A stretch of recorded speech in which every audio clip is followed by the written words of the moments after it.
Segue-se a intervenção do Presidente da Associação Académica da Universidade de Évora, Dr. Paulo Figueira.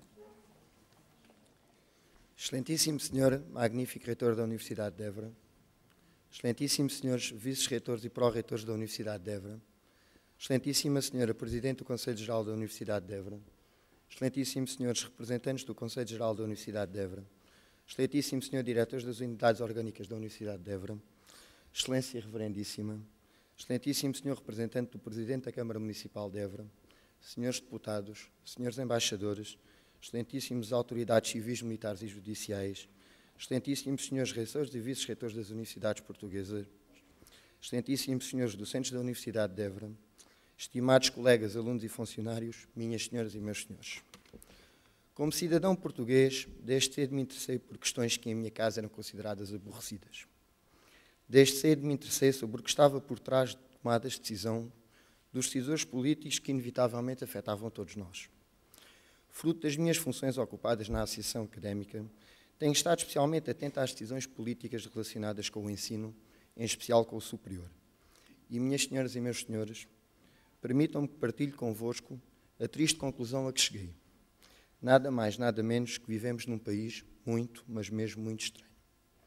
Estranho país este que, apesar de ter criado um mecanismo de avaliação e acreditação do ensino superior, a famosa A3ES, veta o acesso de licenciados a algumas profissões, obrigando-os a fazer exames para entrar na ordem que lhes dará acesso à profissão.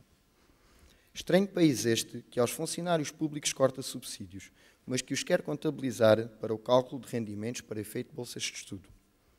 Estranho país este em que praticamente todos os estudos apontam o baixo nível de escolaridade dos nossos trabalhadores para a falta de competitividade de Portugal e que desinveste na educação.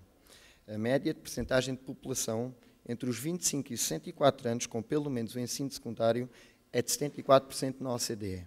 Em Portugal é de apenas 32%.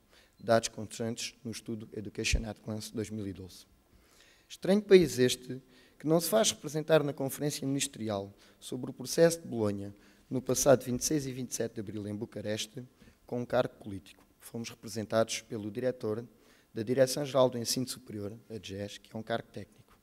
Estranho país este que nessa mesma conferência assina um documento em que os primeiros 3 parágrafos são dedicados ao investimento no ensino superior, vendo como uma das saídas para a crise em que vivemos, mas que corta no financiamento às instituições, como todos sabemos. As instituições viram o seu orçamento ser reduzido, ao invés de ser melhorado ou, no mínimo, mantido. A crise não poderá aqui ser apontada como desculpa, pois está bem claro no documento Higher Education should be at the heart of our efforts to overcome this crisis now more than ever. Se temos estes dados todos, qual a razão para continuarmos a tomar decisões que sabemos ser erradas? Estranho, muito estranho mesmo. Magnífico Reitor, minhas senhoras e meus senhores, os desafios que se colocam agora ao ensino superior e à Universidade de Évora em particular ganham por isso uma nova dimensão. Alguns deles são novos, muitos deles não o são. Como os velhos desafios, está com os relacionados com a nossa localização geográfica, no coração do Alentejo e interior do país. Competimos com universidades fortes na capital, Lisboa, a cerca de 1h30 de caminho, e brevemente poderemos mesmo vir a ter uma super-universidade como vizinha, se a fusão entre a Universidade de Lisboa e a Universidade Técnica de Lisboa se concretizar. Tem sido um processo com avanço e recuo, mas ao qual devemos estar atentos. O tecido empresarial de Portugal está muito mais concentrado no litoral que no interior, o que também nos prejudica. Os transportes encontram-se muito centralizados, sendo várias vezes necessários ir de Évora a Lisboa e depois aí sim apanhar transporte para o local desejado.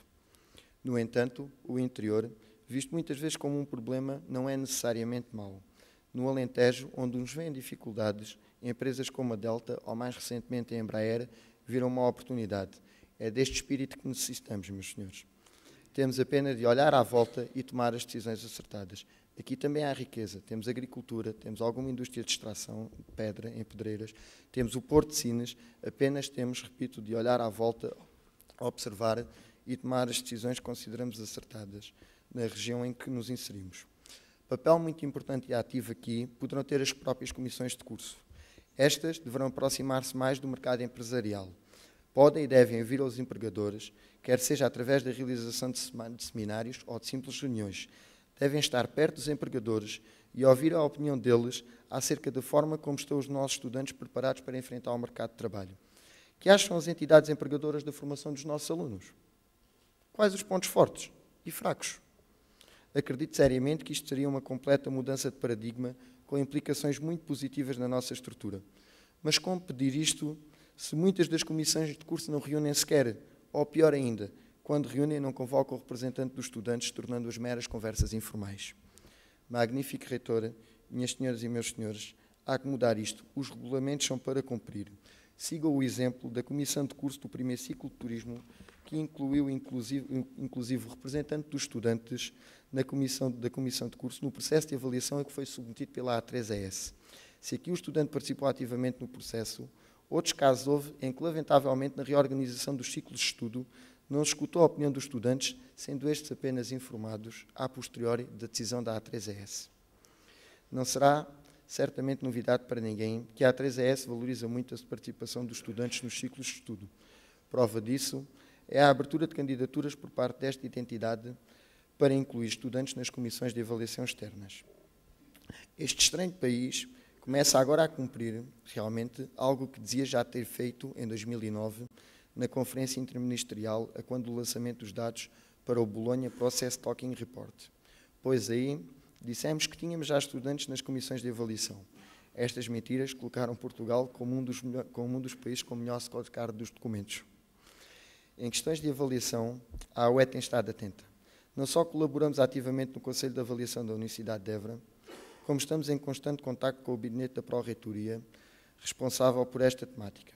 Foi por isso, com muito agrado, que recebemos a notícia de que o Sistema de Garantia de Qualidade Interna da nossa Academia havia sido escolhido como um dos sistemas de referência pela A3ES para um projeto piloto. Estamos todos de parabéns. Viremos então para os novos desafios. No topo das preocupações da Associação Académica estão as questões relacionadas com a ação social, em especial com o regulamento de atribuição de bolsas de estudo a estudantes do ensino superior.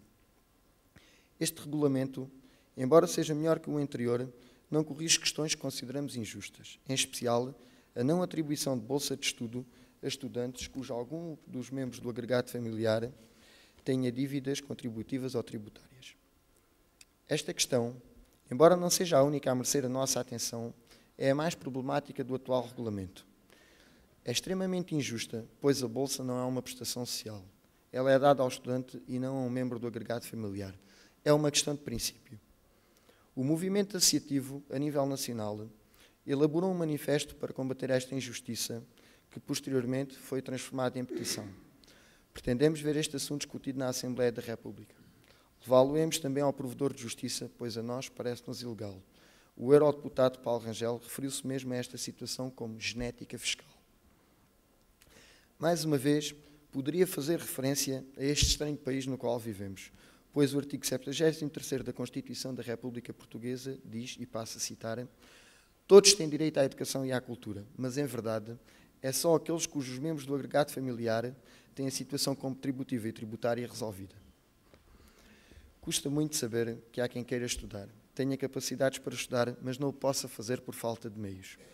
Custa ainda mais quando a juventude de hoje é o futuro do país. Daí deve haver uma forte consciencialização por parte de toda a comunidade para que possam estudar.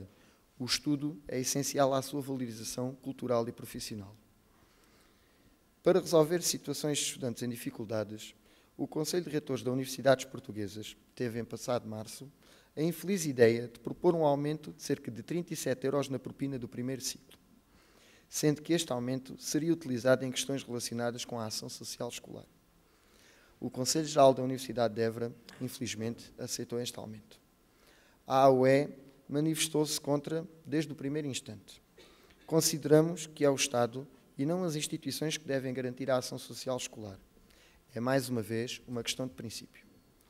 Consideramos ainda que, se realmente querem ajudar, proponham uma redução significativa do valor da propina. Fizemos ainda referência ao fato do aumento não ser de apenas 37 €, pois ao aumento da propina há que juntar o aumento do IVA, eletricidade, combustíveis e gás, para citar apenas alguns. São muitos 37 €, meus senhores. No passado dia 8 de maio, manifestámos-nos na rua contra este aumento, num protesto com bastante adesão por parte da comunidade estudantil da Academia. Tentámos inverter esta situação, embora sem sucesso. tiramos daqui apenas uma só ilação positiva: a consciencialização das instituições relativamente ao problema, que é um dado novo e de saudar. Avisamos, no entanto, que esta proposta poderá dar início a um longo processo que levará o Estado a admitir-se das questões relacionadas com a ação social escolar. Espero, sinceramente, neste ponto estar enganado. A Universidade de Évora criou então, com este aumento de propina, o Fundo de Apoio Social aos Estudantes da Universidade de Évora. A AOE, embora pelas razões já referidas anteriormente, viu o fundo como um mal menor e participou ativamente no processo desde o primeiro instante. Para nós, parece-nos um bom regulamento. Há, no entanto, algo a que o regulamento é omisso: ao destino do excedente do dinheiro. A nossa posição já foi tornada pública e repito-a aqui e agora. Esse dinheiro deve ser usado para questões relacionadas com a ação social escolar. Foi com essa intenção que o Conselho Geral da Universidade de Évora aprovou o aumento do valor da propina e de forma alguma deverá ser utilizado para financiar qualquer outro tipo de atividade. Recordo ainda que existem dois tipos de ação social: direta e indireta, pelo que não faltará certamente locais onde empregar este excedente, caso ele exista. Ainda relacionado com a temática da ação social, gostaria de falar-vos um pouco sobre uma plataforma criada este ano pela AOE e designada SOS Estudante. Trata-se de uma plataforma online onde os estudantes, de forma confidencial, poderão pedir qualquer tipo de ajuda. Infelizmente, o número de pedidos tem vindo a aumentar. Lembro-me perfeitamente do pedido de ajuda de uma colega. Pedi a ela que qualquer tipo de ajuda, nem que fosse apenas umas senhas de refeição, pois com tanta conta para pagar, a alimentação por vezes não era uma prioridade, no mínimo chocante. Dentro desta temática, a AOE é ainda orgulhosamente parceira da Câmara Municipal de Évora da Universidade de Évora, assim como de outras entidades num projeto denominado Laços para a Vida. Consiste este projeto numa simbiose entre o estudante e um sénior, em que o sénior disponibiliza um quarto ao estudante e este, em troca, ajuda nas tarefas que a natureza nos torna mais difíceis de executar com a idade. Idas às compras, ajudar na medicação, lida da casa, etc. Em tempos de crise, toda a ajuda é bem-vinda. E a par com as despesas pedagógicas, o alojamento é a maior despesa de um estudante. Acreditamos, por isso, projetos como este poderão fazer a diferença. Magnífico Reitor, minhas senhoras e meus senhores, desafio novo é igualmente a revisão do regime jurídico das instituições do ensino superior, RGEs, que a tutela quer levar avante. E coloco como um novo desafio por algo muito simples.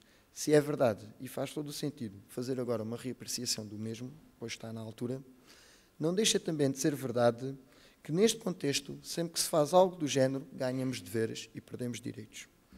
É necessário manter a autonomia das instituições. E se situações como a lei dos compromissos podem ser consideradas uma ingerência na autonomia das mesmas, não podemos de forma alguma permitir que a revisão do RGES siga nesse caminho. A AOE, em conjunto com os seus congéneres a nível nacional, está atenta. O RGES foi mesmo um dos pontos de discussão do nosso último encontro nacional. Um novo desafio prende-se também com a rede de ensino superior. Já o disse várias vezes e repito aqui hoje. A reformulação da rede vai ser uma realidade nos próximos tempos. Não se refaz o que demorou 20, 30 anos a construir em 3 ou 4 anos, mas estou convicto que nos próximos tempos a revisão da mesma estará na agenda da tutela. Temos de tomar providências para sermos uma universidade de primeira linha. Não podemos permitir-nos não estar entre as universidades de topo do país. Este desafio pressupõe, no entanto, escolhas por vezes dolorosas, mas mais dolorosas ainda será não os tomarmos. Falo, obviamente, de uma revisão séria e consciente da oferta formativa. Magnífico Reitor, minhas senhoras e meus senhores, a nossa academia será aquilo que os seus agentes ativos dela quiserem fazer. Muito se tem falado relativamente à revisão dos estatutos. É inegável a importância dos mesmos para a nossa academia. E não me vou aqui debruçar nem sobre os atuais, nem sobre a proposta que está em cima da mesa. Vou apenas dizer que, independentemente dos estatutos, há algo ainda mais necessário: a vontade de cumprir e fazer cumprir. Também os estatutos das nossas escolas obrigam os conselhos pedagógicos a reunir trimestralmente, fato tão poucas vezes cumpridos. Irá alguém ser responsabilizado por este facto, apesar de estar nos estatutos que têm que reunir? Não me parece. E que dizer dos atropelos ao regulamento escolar interno? Causa maior das queixas recebidas, quer pela AOE, que é pelo excelentíssimo senhor provedor do estudante, professor Dr. António Afonso de Almeida. Mais grave ainda, é elas serem muitas vezes motivadas pelo desconhecimento do mesmo. Magnífico reitor, minhas senhoras e meus senhores, disse e repito, a vontade de cumprir e fazer cumprir, isto sim é o mais importante. Isto sim é um elemento que nos permitirá alcançar a tão almejada excelência. Minhas senhoras e meus senhores, a minha intervenção caminha para o fim. Contudo, por calcular que este ano não teríamos cá ninguém para nos contar uma anedota, tomei a liberdade de o fazer eu. Sabem então os presentes porque é que o canguru entrou para a universidade? Porque tinha bolsa. Infelizmente, muitos jovens não podem dizer o mesmo. Muito obrigado a todos.